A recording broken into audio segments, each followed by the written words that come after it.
Bismillahirrahmanirrahim. Assalamualaikum warahmatullahi wabarakatuh.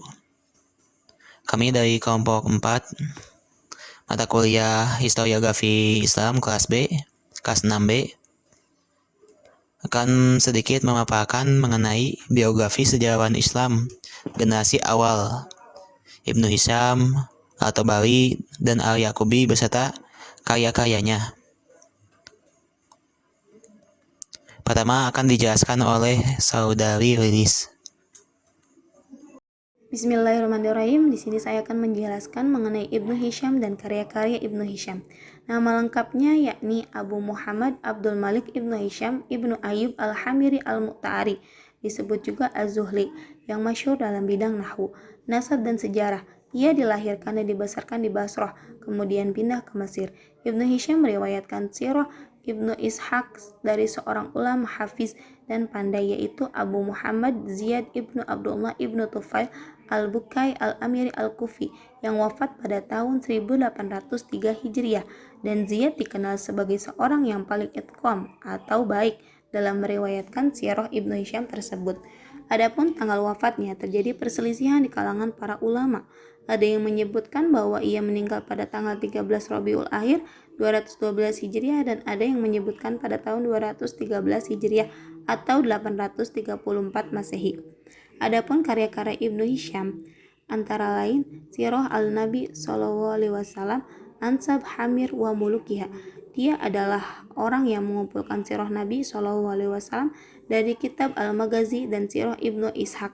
Kemudian ia talkis dan menjadi kitab yang terkenal dengan nama Sirah Nabawiyah, yang dimulai sejak Ismail ibnu Ibrahim dan berakhir pada kelahiran Nabi Muhammad SAW, perkembangan kerasulan, hijrah, perang, dan wafatnya.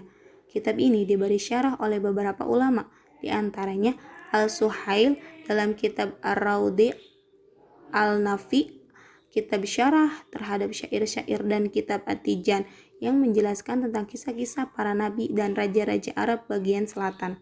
Dalam menulis sejarah tersebut, dia menyebutkan riwayat yang berhubungan dengan sirah yang diambil dari para muhadisin atau para rawi. Sirah ini ditulis pada akhir abad kedua dan awal abad ketiga Hijriyah. Baik, pada kesempatan kali ini saya akan menjelaskan mengenai biografi dari At-Tabari. At-Tabari ini memiliki nama lengkap Abu Ja'far Muhammad bin Jarir At-Tabari. Lahir pada tahun 225 Hijriah atau 839 Masehi di Amur, Tabaristan, yang kini terletak di negara Iran. Beliau wafat di Baghdad pada tahun 310 Hijriah atau 923 Masehi. Sebagian besar kehidupan At-Tabari ini diisi dengan mengajar dan menulis. Beliau berguru kepada Muhammad bin Humaid Ar-Razi. Muhammad bin Humaid Ar-Razi adalah salah satu dari gurunya. Kemudian beliau juga mendirikan mazhab tersendiri dalam bidang fikih yang diberi nama mazhab Jaririyah. Beliau menguasai ilmu sejarah, fikih, qiraah, Al-Quran, tafsir, serta mempelajari ilmu sastra, ilmu bahasa, gramatika, etika, ilmu pasti, dan kedokteran. Selanjutnya adalah karya-karya At-Tabari. Karya-karya At-Tabari ini mencakup berbagai bidang. Ada dalam bidang hukum, dalam bidang Al-Quran dan tafsir, dalam bidang hadis. Dalam bidang Al-Quran dan tafsir ini, beliau memiliki karya yang berjudul Fasl al-Bayan fi al-Qiraat. Lalu yang kedua, Jami' al-Bayan fi Tafsir Al-Quran, atau yang biasa disebut sebagai Tafsir At-Tabari, yang ditulis pada tahun 270 sampai 290 Hijriah. Lalu ada juga kitab Al-Qiraat. Sedangkan dalam bidang hadis, beliau memiliki sejumlah karya, yang diantaranya adalah Ibarah Al-Ru'ya, Al-Musnad Al-Mujarrad, dan lain-lain. Sedangkan dalam bidang sejarah, At-Tabari ini memiliki karya yang diantaranya Jayal Al-Mujayyir, ditulis setelah tahun 300 Hijriah, berisi mengenai riwayat para sahabat dan tabi'in. Lalu yang kedua adalah kitabnya yang paling terkenal, yang biasa disebut sebagai Tarik atau Bali yang berjudul Tarik al-Umam wa al-Muluk, ditulis pada tahun 294 Hijriah. Lalu yang ketiga adalah Tahzib al-Asar. Selanjutnya saya akan menjelaskan sedikit mengenai analisis kitab Tarik al-Umam wa al-Muluk, salah satu kitab sejarah yang terkenal yang ditulis oleh beliau. Dari segi metode penulisan itu atau Bali dalam kitab tersebut menuliskan lebih ke periodisasi atau per tahun. Jadi beliau menulis misalnya sejarah Rasulullah dari mulai 2 Hijriah sampai seterusnya, 2 Hijriah, 3 Hijriah, 4 Hijriah. Lalu kebanyakan metode penulisannya itu berdasarkan kepada riwayat. Sedangkan cara penulisannya itu lebih berisi informasi yang umum, serta beliau menyajikan teks-teks sastra di dalam kitabnya. Selanjutnya akan dijelaskan mengenai Al-Yaqubi oleh saudara Hilmi. Bismillahirrahmanirrahim. Di sini saya akan menjelaskan sejarawan generasi Islam masa awal, yaitu Al-Yaqubi. Dimulai dari biografi Al-Yaqubi, yaitu Al-Yaqubi mempunyai nama Ahmad bin Yakub bin Ja'far bin Wahab bin Wadih Al-Yaqubi, atau yang pada saat ini kita kenal sebagai Al-Yaqubi. Al-Yaqubi terkenal sebagai ahli di bidang ilmu geografi. Sejarah mencatat dia hidup di Baghdad pada masa pemerintahan Khalifah Abbasiyah Al-Mu'tamid pada tahun 257 Hijriah sampai 279 Hijriah. Kemudian, Al-Yaqubi selain pakar dalam bidang ilmu geografi, ia juga dikenal sebagai seorang sejarawan dan pengembara.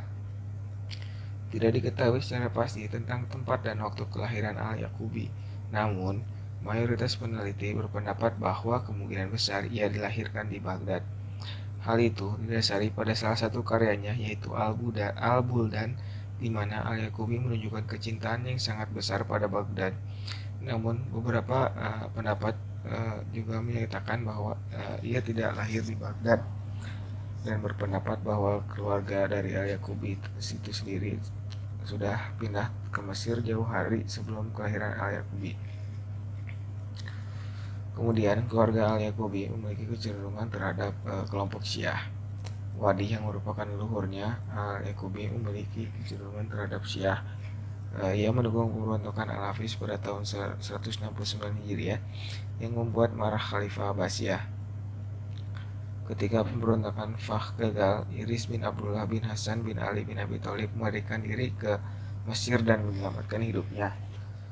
Wadih yang saat itu menjabat sebagai kepala administrasi Burayat, ia mendukung Idris dan mengirimnya ke Maghribi. Kemudian ia berhasil mendirikan dinasti Idrisiyah di wilayah Afrika Utara, dan hal tersebut yang menjadikan alasan utama Khalifah Abbasiyah menghukum Wadih.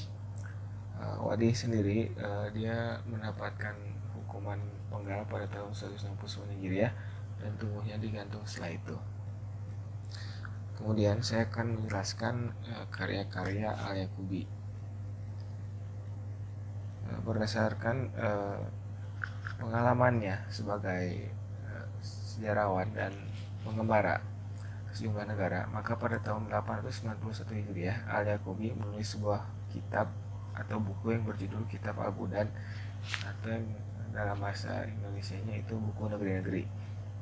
Buku ini termasuk kitab tertua dalam sejarah ilmu geografi dunia. Karenanya buku tersebut pun akan diterbitkan kembali oleh sebuah penerbit di Leiden, Belanda. Kitab Al-Buldan juga termasuk ke dalam kitab yang paling berharga dalam bentuk karya rihlah atau pengembara dan ilmu geografi. Di dalamnya dijelaskan pengembaraan yang dilakukan dan tugas-tugas negara yang diemban, itu pada masa dinasti Tahiriyah di Khurasan dan dinasti Tulun di Mesir dan Suriah. Di samping sejumlah informasi yang dikutipnya dari yang lain, Al-Yaqubi menggunakan langgam sendiri langgam sejarah sendiri tanpa mengikuti langgam sejarah sebelumnya.